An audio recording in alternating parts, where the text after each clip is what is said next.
몇 년 전 어떤 정치인이 외국 목사님의 시인데요, 우리 시대의 역설이라는 외국 시를 인용을 했었는데 많은 공감을 산 내용이 있었습니다. 이런 내용입니다. 건물은 높아졌지만 인격은 더 작아졌고, 고속도로는 넓어졌지만 시야는 더 좁아졌다. 소비는 많아졌지만 생활은 더 가난해지고, 더 많은 물건들을 사지만 기쁨은 줄어들었다. 전문가들은 늘어났지만 문제는 더 많아졌고, 약은 많아졌지만 건강은 더욱 나빠졌다. 자유는 더 늘었지만 열정은 더 줄어들었고, 이익은 더 많이 추구하지만 관계는 더욱 나빠졌다. 정말 그 제목처럼 역설적인 상황이라는 것을 말해주고 있습니다. 문제를 해결하려고 많은 노력을 기울이고 있지만, 그러나 정작 문제가 더 쌓여가는 상황을 보고 있죠. 많은 것을 얻으려고 애써 왔지만, 그러나 그것을 결국 얻으면 얻을수록 허무함만 커져가는 이 시대를 풍자하면서 현대사를 지적하는 내용이었습니다. 오늘 말씀에 나오는 이 사람도 매일 이와 같은 역설을 경험하고 있습니다. 성전 미문 앞에 앉아 구걸하는 지체 장애인이죠. 세상 가장 아름다운 곳에 있지만, 그러나 가장 아름답지 못한 삶을 살아가고 있는 이 사람입니다. 지금 이 사람은 세상 가장 아름다운 곳에 있는 게 맞습니다. 성전에 있죠. 거룩한 성전에 있고, 날마다 하나님을 만나는 곳, 죄를 씻고 자비를 입는 곳이 바로 성전 아니겠습니까? 당시 성전에는 8개의 문이 있었다고 합니다. 그 중에서도 미문이라는 말은 말 그대로 뷰티풀 게이트, 정말 아름다운 발음 아닙니까? 네, 뷰티풀 게이트. 네, 미문입니다. 아름다운 문이죠. 요세푸스 같은 학자는 이 문에 대해서 이렇게 설명하고 있습니다. 높이가 23m 되는 이중문이고, 은과 금을 입힌 황동으로 제작해서 굉장히 장엄하고 아름다운 문, 많은 사람들이 이 문을 통해 지나다녔다라고 말하고 있습니다. 그러니까 정확하게는 몰라도 가장 아름답고 가장 많은 사람들이 통행하는 문이 바로 이 미문이라는 것이죠. 그래서 구걸하기도 딱 좋은 장소였습니다. 하지만 딱 구걸하는 것 그 이상을 기대할 수 없었던 것이 바로 이 사람이 가지는 비극이었던 것이죠. 그렇게 아름답고 화려한 곳이었지만, 여기 지금 앉아있는 그에게는 단지 생계 유지를 위한 배경이 되는 장소 이상이 될 수도 없었던 곳이었습니다. 그가 여기 보면 성전에 들어가는 이들에게 구걸을 하게 되는데, 왜 그랬을까요? 그것은 바로 기도 시간 전에 구걸해야 효과가 좋았기 때문입니다. 즉 뭐냐면, 당시 유대인들의 삶에 있어서 굉장히 뼈대가 되는 토대가 3가지가 있었습니다. 하나는 뭐냐면 율법입니다. 토라, 율법이고요. 두 번째가 성전입니다. 그 다음 마지막으로 선행입니다. 선행. 성전에 기도하러 오는 이들은 자신의 삶의 회개를 위해서 선행을 해야 되는 상황이었던 것이죠. 그렇기 때문에 성전 들어가기 직전에 내가 선행을 놓쳤었구나, 어떻게 하지? 선행할 게 뭐가 있을까라고 둘러봤을 때 가장 그 앞에 딱 발견되기 좋은 장소에 이 사람이 있었다라는 것입니다. 제가 20년 정도 더 전에 인도에 단기 선교를 간 적이 있었습니다. 그 인도에는 사람들이 굉장히 많은 만큼 이 구걸하는 사람들도 굉장히 많았습니다. 근데 선교사님이 주의를 주더라고요.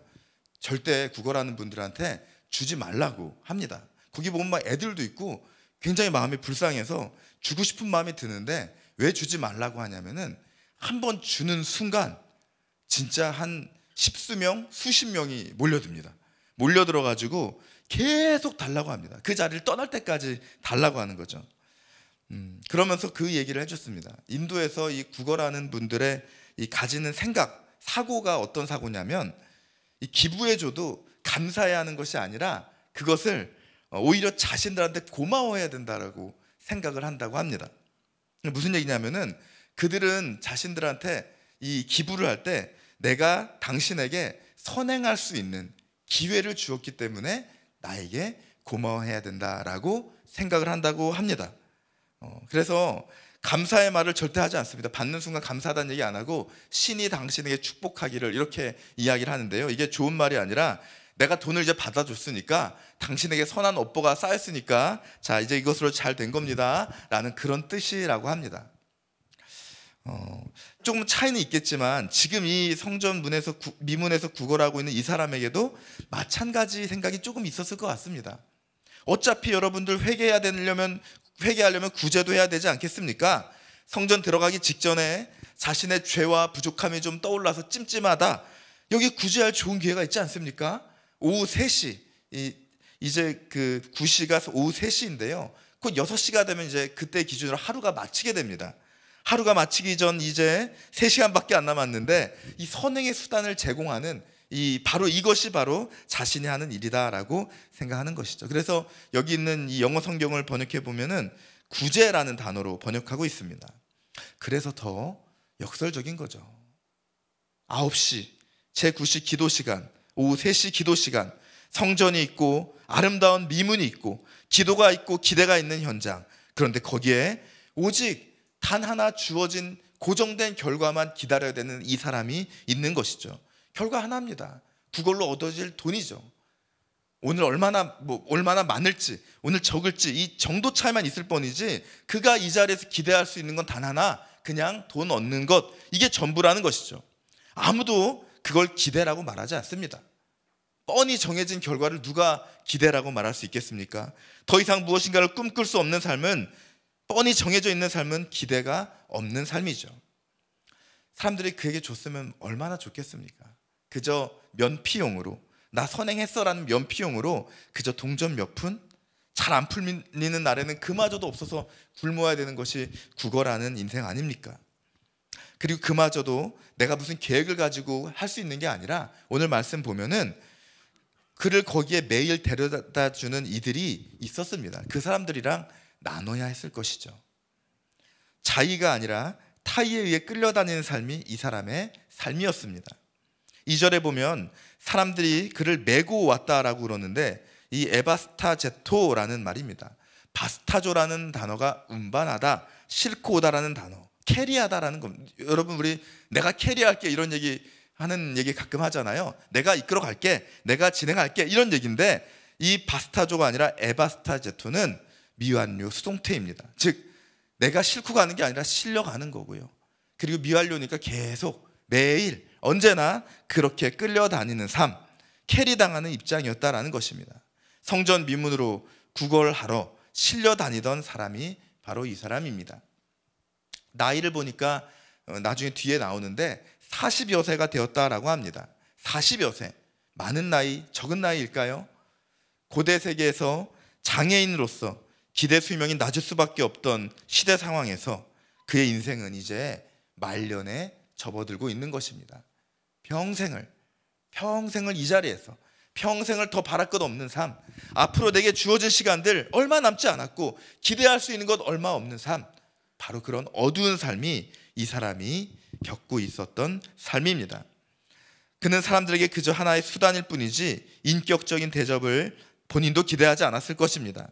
그렇게 아름답게 그지없던 성전은 오히려 역설적으로 문 앞 바닥에 앉은 자신의 초라함이 더 커지게 할 뿐이었겠죠.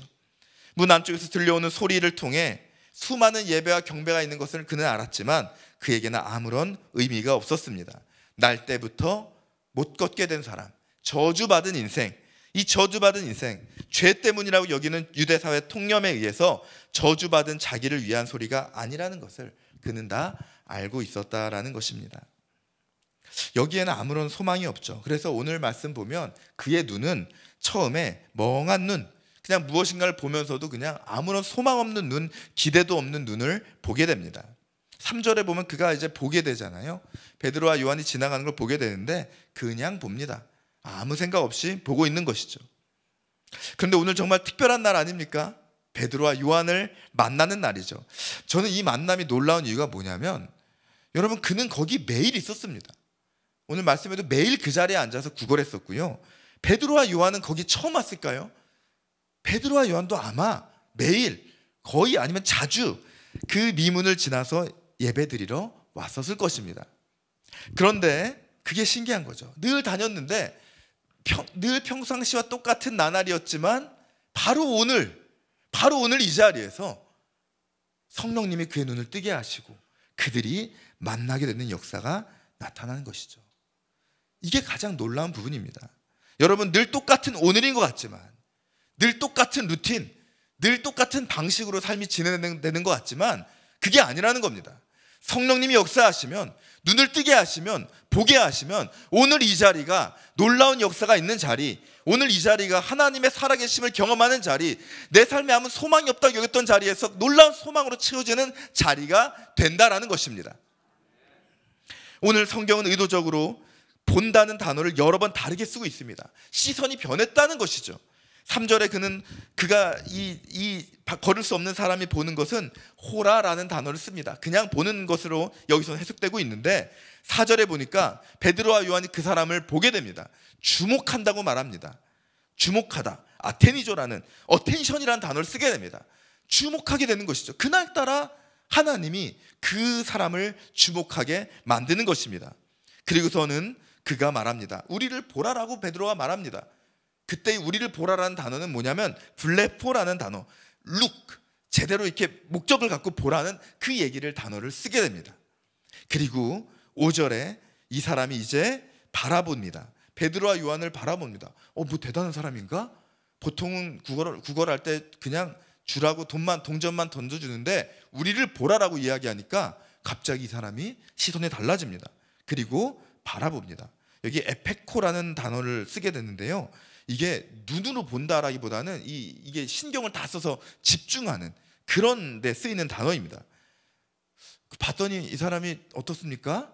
베드로와 요한이 굉장한 화려한 명품으로 치장하고 있습니까? 아니죠. 네, 허름하게 입었을 것입니다. 뭐 가진 것도 없어 보이는 사람이 굉장히 있는 우리를 보라 막 이러고 하니까 아마 그 사람이 구걸하던 사람이 이렇게 생각을 했을 것 같아요. 요즘 진짜 부자가 그렇다면서요. 진짜 부자는 이렇게 막 화려한 상표 이런 게 아니라 그냥 평범하게 이렇게 티셔츠 입었는데 알고 보면 막 굉장히 비싼 그런 명품. 그래서 아마 이 사람이 그렇게 생각을 했나 봅니다. 저 사람 옷도 좀 찢어진 것 같은데 저 찢어진 바지가 명품인가? 저 티셔츠가 명품인가? 아마 이렇게 봤던 것 같아요. 그래서 신경을 써서 집중해서 이 사람을 바라봅니다. 그런데 놀라운 말을 듣게 되죠. 은과 금은 내게 없거니와 라는 말을 듣습니다. 듣는 순간 굉장히 화가 치밀어 올랐겠지만 바로 나온 말이 무엇입니까? 그러나 내가 가진 바로 그것, 나사렛 예수 그리스도의 이름을 그는 말하게 됩니다. 베드로와 요한은 나사렛 예수 그리스도의 이름으로 걸으라라고 말하고 있는 것이죠. 여러분, 성경은 이 말씀을 통해서 우리의 시선이 어디를 향해야 될지를 분명하게 지금 제시하고 있는 것이죠. 처음에 초점 없는 눈이었는데 점점 그 눈이 이제 집중하게 돼서 나중에는 눈으로만 보는 것뿐만 아니라 심지어 눈에 보이지 않는다 하더라도 우리의 모든 신경과 마음을 써서 집중해야 될 단 하나, 예수 그리스도의 이름에 집중하라고 말하고 있는 것이죠. 마치 여러분 스마트폰 어두운 데서 밝은 스마트폰 오래 보다 보면 어떻습니까? 보다가 이 눈을 딱 떼면은 앞이 잘 보입니까? 안 보입니다. 앞이 안 보여요.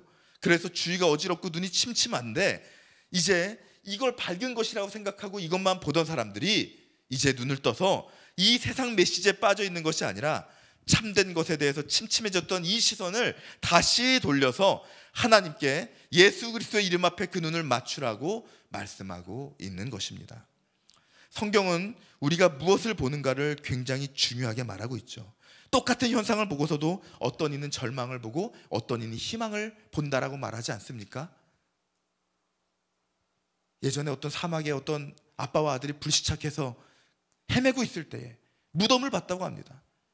아들은 무덤을 보고 좌절하죠. 이제 우리도 이제 더 이상 갈 데가 없으니까 이 무덤에 있는 사람들처럼 우리들도 이제 죽는가 봅니다, 아버지 이야기합니다. 그런데 아버지는 그것을 보면서 뭐라고 말합니까? 여기 무덤이 있다는 것은 누군가가 여기서 묻었다는 이야기, 근처에 마을이 있다는 얘기 아니냐. 조금만 더 눈을 뜨고 조금만 더 찾아보자꾸나 이야기에서 살았다는 그런 만들어낸 것 같은 이야기가 있죠. 은과 금은 눈에 보입니다. 가치 계산이 확실히 되죠. 지금 은이 얼마, 금이 얼마 계산이 됩니다. 이 금액으로 할 수 있는 일 무엇이다라고 계산됩니다. 그러나 예수님의 이름은 눈에 보이지 않습니다. 무형이죠. 무형입니다. 여러분, 예수님의 이름이 가격으로 얼마입니까? 굉장히 불경스러운 질문이죠. 예수님 이름이 얼마입니까? 그 얼마면 예수님의 이름 살 수 있습니까? 라고 묻는다면 얼마나 불경스러운 말입니까? 감히 예수님 이름의 가치를 논할 수 있겠습니까? 그런데 이 너무나 이것을 가치 있게 여긴 나머지 내 삶 속에서 예수님의 이름이 단 1원보다도 가치 없게 사용될 때 그건 더 불경스러운 일이겠죠. 한낱 썩어질 세상 재물의 학력에 앞에 보이는 미래 앞에 그 소중한 이름을 바꾸는 일들이 얼마나 많이 있습니까? 가톨릭 중세기 로마 가톨릭이 많이 부패했을 때에 어떤 신학자가 교황을 찾아갔다고 합니다. 교황을 만났는데 마침 교황은 거액의 헌금 금액을 세고 있었다고 합니다. 그러면서 교황이 신학자에게 말하죠. 이보게 이제는 은과 금은 내게 없거냐라는 말은 더 이상 우리에게 하지 않아도 될 것이요 이렇게 많으니까 라고 농담을 합니다. 그때 그 신학자는 말했죠. 옳습니다. 그 말 맞습니다. 그러나 교회는 이제 더 이상 일어나 걸어라 라고 말할 힘도 잃게 되었습니다 라고 했다고 합니다. 여러분, 예수님 이름이 얼마냐고 묻는 것보다 더 불경스러운 일은 그렇게 소중한 예수님의 이름을 내 마음속에 품고 있음에도 불구하고 세상 은금을 바라보며 그 이름 부르며 기도하기를 잊어버리거나 포기하거나 지쳐버린 사람들이 혹시 있지는 않습니까? 베드로와 요한은 성령 임재 사건을 통해서 똑똑히 보았습니다. 성령님 오셔서 주셨던 것은 무엇보다도 나사렛 예수 그리스도의 이름, 즉 예수 그리스도의 존재가 그의 삶을 완전히 바꾸도록 주장하도록 하신 것입니다. 무엇과도 바꿀 수 없는 가장 소중한 예수님의 이름이 오늘 나를 살게 한다는 바로 그 점이었죠. 이제 구걸하던 사람에게 예수 그리스도의 이름으로 일어나 걸으라는 이 말은 그들은 그 말을 듣고 일어나게 됩니다. 마침내 성전에 들어가죠. 마침내 들어갑니다. 이제는 더 이상 성전에 있었지만 안으로 들어가지 않았었지만 이제는 하나님을 만나지 않았었지만 비로소 들어가서 하나님을 찬양합니다. 찬양하면서 뛰게 되죠. 기쁨으로 뛰게 되는데 이 뛰다라는 단어는 성경에 몇 번 등장하지 않는다고 합니다. 할로마이라는 단어인데 몇 번 안 된대요. 요한복음 4장에 물이 영원히 샘솟 눈물할 때 샘솟다는 때 쓰이고요. 루스드라 이 사도행전 14장에 나면서 걷지 못하는 사람이 또 나오는데 그때에도 쓰였다고 합니다. 나머지 쓰이지 않습니다. 단 한 번 구약에 이사야 35장에 헬라어로 쓰여진 구약 성경에 보면 그때의 저는 자가 사슴같이 뛸 것이며 그때 이 단어가 쓰인다고 합니다.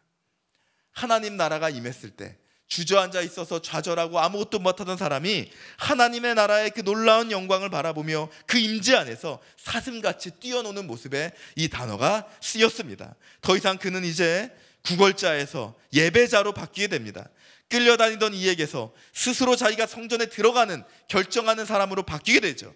자포자기하던 삶에서 새로운 소망을 얻는 삶으로 바뀌게 됩니다. 예수님의 이름을 부를 때, 예수님의 이름을 의지할 때 놀라운 역사가 일어나는 것입니다. 오늘 이 저녁 하나님은 우리들에게 우리 안에 무엇이 있느냐고 물어보십니다. 은이 있습니까? 금이 있습니까? 아니, 예수 그리스도의 이름, 가장 소중한 그 이름을 부르라고 말씀하십니다. 시간에 눈을 들어서 가장 소중한 우리 주님 예수님의 이름을 부르며 나아가는 저와 여러분 되시기를 소망합니다. 하나님 아버지, 감사드립니다. 오늘 귀중한 시간을 통해서 다시 한번 저희들 우리 안에 무엇이 있는지를 보게 하심을 감사드립니다. 거룩한 이름 예수 그리스도 이름이 우리 안에 있음에도 불구하고 하나님, 그동안 우리가 놓쳐왔었습니까?